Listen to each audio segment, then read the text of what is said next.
पिता परमात्मा पूर्ण ब्रह्म सारी सृष्टि के रचनहार कबीर परमेश्वर जी की असीम रजा से आप सभी पुण्यात्माएं सत्संग सुनने के लिए उपस्थित हुए। वे सभी पुण्यात्माएं हैं जो परमात्मा के इन वचनों को किसी न किसी माध्यम से सुनते हैं, चाहे कोई वो सीडी सुनते हैं, डीवीडी सुनते हैं, या किसी टीवी चैनल पर सुनते हैं, या परमात्मा के इस सच्चे दरबार में सतलोक आश्रम बरवाला जिला हिसार में आकर के ये वचन सुनते हैं। वो बहुत ही पुण्यकर्मी प्राणी हैं और इस ज्ञान को सुनकर जो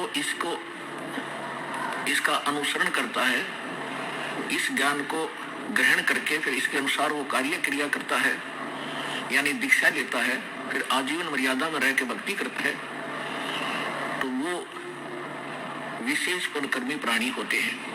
गुरुपद से वह बिरला कोई जापै कृपा साहेब की होई। गुरु जी की पद माने पद्धति, गुरु जी के द्वारा सतगुरु के द्वारा बताई गई पद्धति यानी पूजा की विधि के अनुसार जो साधना करते हैं वो परमेश्वर के विशेष कृपा पात्र होते हैं। जो सत्संग सुनते हैं वो भी पुण्यात्मा होती है और सत्संग सुन के जो तड़फ उठती है, तिलमिला जाती है दीक्षा प्राप्त करने के लिए और परमात्मा पाने के लिए, और वो दीक्षा ग्रहण करके आजीवन मर्यादा में रह के ये सफलता प्राप्त कर लेते हैं, उनके ऊपर परमात्मा की विशेष रजा होती है।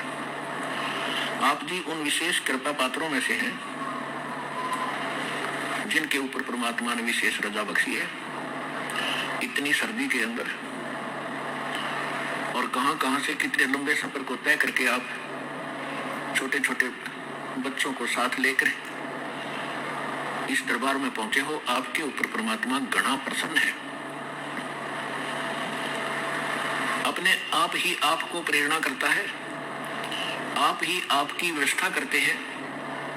किसी के पास कोई भी चीज का अभाव है, धन नहीं है, वो व्यवस्था भी परमात्मा परमेश्वर कबीर जी कहीं ना कहीं से आपको वो व्यवस्था करते हैं और फिर प्रेरित करते हैं और फिर यहाँ लाते हैं, नाम दिलाते हैं। करे कराव ऐसाइयां मन में लहर उठा, दर्द शद्र जीव के वो आप बगल हो जा। सत्संग में आने से प्राणी को ये ज्ञान दिया जाता है, आत्मज्ञान, उसके साथ साथ परमात्म ज्ञान। आत्मज्ञान है कि आप कौन हो और मनुष्य जीवन आपको किस लिए प्राप्त हुआ है और इसका मूल उद्देश्य क्या है। और परमात्म ज्ञान है परमात्मा कैसा है, वो क्या लीला करता है, वो क्या सुख देता है और उस परमात्मा की प्राप्ति कैसे होती है, ये सत्संग होता है। तो सत्संग में सबसे पहले आत्म ज्ञान कराया जाता है और फिर उसके बाद परमात्म ज्ञान होता है। आत्म ज्ञान ये है कि आप असंख्य युगों से इस काल के जाल में भटक रहे हो, जन्म और मृत्यु की इस फांसी पर लटक रहे हो। जब तक आपकी जन्म और मृत्यु समाप्त नहीं होगी आप सुखी नहीं हो सकते, चाहे सारी पृथ्वी का राज्य भी आपको प्राप्त हो जाए, क्योंकि यहाँ वो सुख है ही नहीं। 21 ब्रह्मांड में जैसे नमक की बोरी में और बूरा का टेस्ट आ ही नहीं सकता, ये 21 ब्रह्मांड नमक की बोरी है, बूरा से मिलती जुलती है, सेम कलर है, सेम बोरी है, उनका आकार सेम है, लेकिन वो टेस्ट नहीं हो सकता जो बूरा में टेस्ट है। वो सतलोक के अंदर वो सुख है जिसकी खोज हम यहाँ कर रहे हैं इस नमक के बोरे में। ये सपने में भी ना सोचना कि आप यहाँ सुखी हो सकते हो। इन व्यवस्थाओं को पाकर कोई निर्धन सोचता है धनवान हो जाऊं, घना सुखी हो जाऊंगा। धनवान स्वप्न में भी सुखी नहीं है। यहाँ पर आज किसी के पास मान लीजिए पूर्व संस्कार से कोई संपत्ति अच्छी है, अरबपति है, करोड़पति है, उसकी मृत्यु हो जाती है, फिर क्या है? वो गधापति है, फिर गधा बनकर घूम रहा होगा वहां कुर्डियों पर। तो ये आत्मज्ञान है। तीन लोक का राज जीव को जय कोई देवे, लाख बधाई क्या करे जो नहीं नाम से दे। तीन लोक का राज जीव को जय कोई दे, लाख बधाई क्या करे जो नहीं नाम से दे। कहने का भाव ये है, परमात्मा सूक्ष्म वेद में बताते हैं कि ठीक है, अपने संस्कार वश चाहे कोई गरीब है, अमीर है, ताकतवर है, बलवान है या निर्बल है, निर्धन है, परमात्मा की भक्ति सबको करनी होगी। और जिसके पास भक्ति नहीं है वो चाहे तीन लोक का भी पति बन जावे, स्वामी बन जावे, कहते हैं क्या बधाई दे रहे उसको, वो तो अंत में दुर्गति को प्राप्त होगा। और एक निर्धन कंगाल भक्ति कर रहा है और वो उस पूरी पृथ्वी और तीन लोक के स्वामी से भी ज्यादा महत्वपूर्ण है, ज्यादा वो कीमत का व्यक्ति है। परमात्मा कहते हैं राम रटत दारिद्र भलो, दारिद्र में निर्धन, नाम रटत निर्धन भलो, टूटी घर की छान, वो कंचन महल किस काम के, जहां भक्ति नहीं भगवान। परमात्मा समझाना चाहते हैं कि भक्ति करने वाला प्राणी भले ही कितना ही निर्धन हो, उसके घर की छान यानी छत भी टूटी हो झोपड़ी की, और जिसके सोने के महल हो, भक्ति ठीक करता ना हो, तो उसके विषय में परमात्मा कहते हैं वो कंचन महल किस काम के, जहां भक्ति नहीं भगवान। परमात्मा कैसा है, कैसे मिलता है और वो कहाँ रहता है और कैसी लीला करता है, इतनी सी बात होती है सत्संग के अंदर। और इनका विस्तार बहुत ज्यादा बताना पड़ता है क्योंकि अज्ञान घना हो गया। वेद स्वयं बताते हैं कि परमात्मा स्वयं आते हैं सतलोक से चलकर और अपनी महिमा का ज्ञान और अपने पाने की विधि स्वयं ही बताते हैं, क्योंकि अध्यात्म मार्ग परमात्मा का होता है और परमात्मा ही बता सकता है। अन्य कोई किसी प्रकार से कोई साधना साधक करके अनुभव करने की चेष्टा करता है तो इनकम्प्लीट ही रहता है, क्योंकि यहाँ का भगवान जो है, जो यहाँ का स्वामी है, ये काल भगवान, ये नहीं चाहता कि यहाँ मेरे जाल में फंसे हुए प्राणियों को उस पूर्ण परमात्मा की जानकारी हो जाए, और उसके पाने की विधि प्राप्त तो बिल्कुल नहीं होने देता, जिसके परिणाम स्वरूप आप देख रहे हो विश्व में कहीं पर भी सत साधना नहीं है, सत भक्ति नहीं है। इस सतलोकासुर बरवाला जिला हिसार ने छोड़ के पूरे विश्व में। अब प्रथम बार कोई व्यक्ति ये बात सुनता है तो उसके ये बात अच्छी सी नहीं लगती, उसके गले उतरे नहीं। और जिस समय ये प्रमाण देखोगे सदग्रंथों के अंदर गूढ़ रहस्यों को स्वयं आंखों से देख कर जानोगे,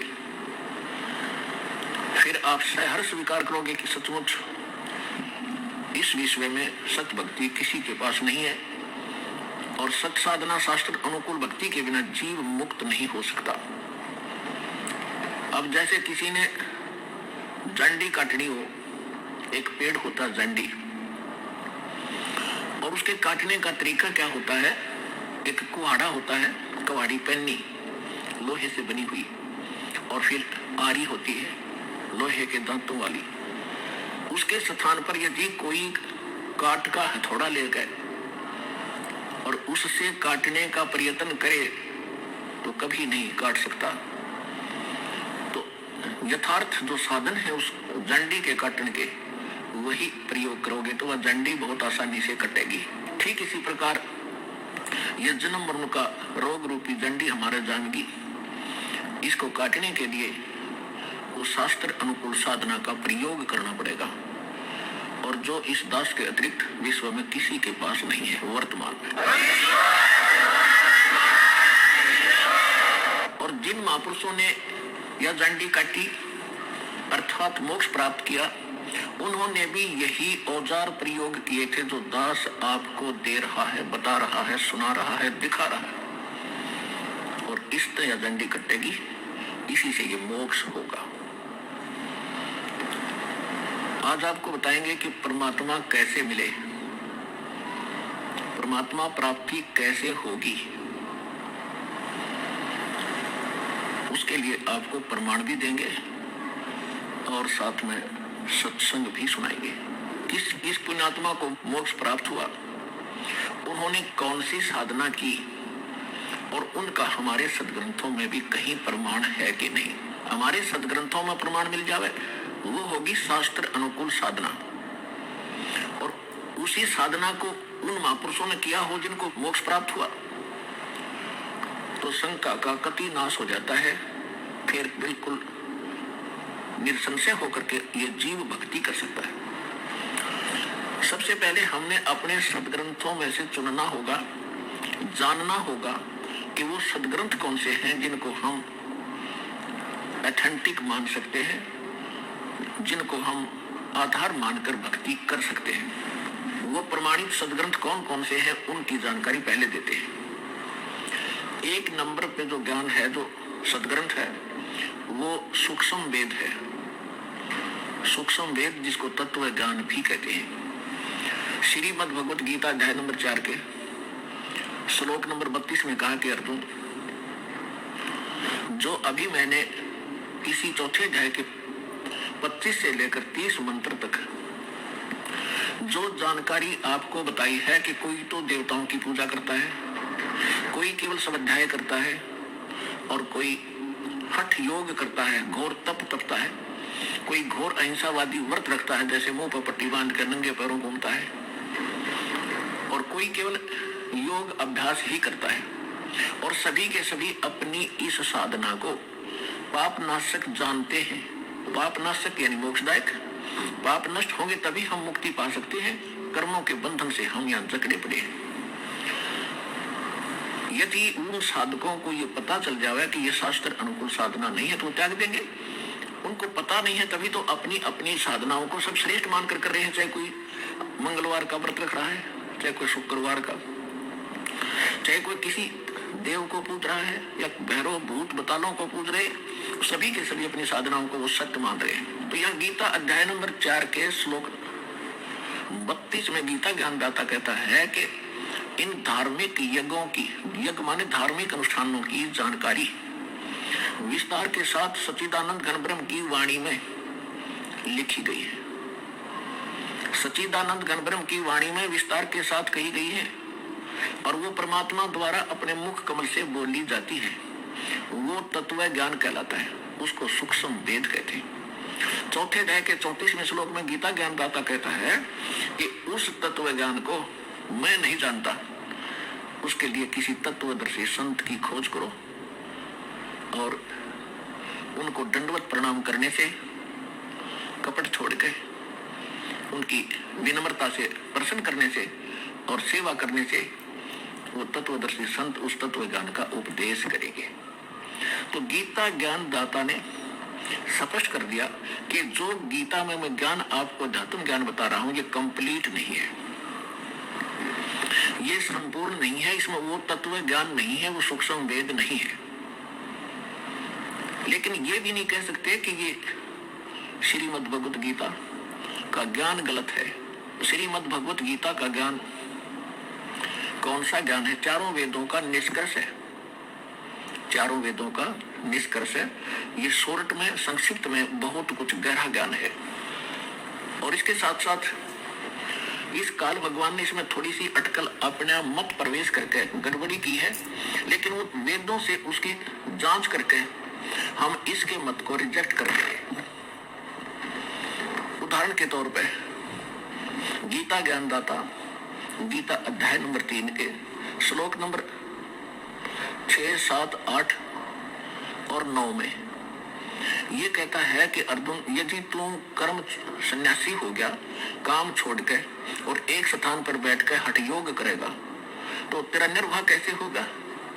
यानी कर्म सन्यासी मत बन, कर्म योगी बन, यानी काम करते करते भक्ति कर। ये तो है वेद ज्ञान। फिर इसने छठे अध्याय के 10 से लेकर 15 तक अपना मत बताया है। 10 से लेकर 15 तक अपना मत बताया है कि एकांत स्थान पर बैठ जा, नीचे थोड़ा सा घास फूस बिछा, उसके ऊपर मृगशाला बिछा, ना ज्यादा आसन ऊंचा हो ना नीचा हो, अपने नाक के अग्रभाग पर देखता रहे। ऐसे 6, 7, 8 के अंदर ये कह रहा है कि अर्जुन तो यदि हट करके बैठ गया, तेरा निर्वाह कैसे होगा, गुजारा कैसे चलेगा, तो काम भी कर